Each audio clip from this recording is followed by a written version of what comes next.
खबरें शौविसी दुनिया से। मुमताज शायर सूफी गुलाम मुस्तफ़ा तबस्सुम को मद्दाहों से बिछड़े 48 बरस बीत के। बच्चों के लिए इनकी तख्लीकात को बेखद मकबूलियत मिली। टूट बटूट इनका ही तख्लीक करदा किरदार है जो आज भी हमारे जहन पर नक्श है। टूट बटूट का खालिक सूफी गुलाम मुस्तफ़ा तबस्सुम 4 अगस्त 1899 को अमृतसर में पैदा हुए। सूफी गुलाम मुस्तफ़ा ने आला तालीम के हसूल के बाद तदरीस का पेशा अपनाया और लाहौर के तालीमी इदारों से वाबस्ता रहे।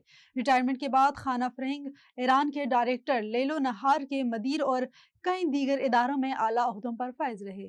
भारतीय अदाकार नसीरुद्दीन शाह ने कहा है कि इन्हें मुंबई यूनिवर्सिटी के उर्दू डिपार्टमेंट के इवेंट से आखिरी लम्हे बिला वजह निकाला गया और ना कोई वजाहत दी गई और ना ही मुझसे माफी मांगी गई। नसीरुद्दीन ने इंडियन एक्सप्रेस में लिखा कि ये तजर्बा इनके लिए बहुत ही तौहीन आमेज और मायूस कुन था क्योंकि वो तलबा से बातचीत के लिए बहुत पुरजोश थे।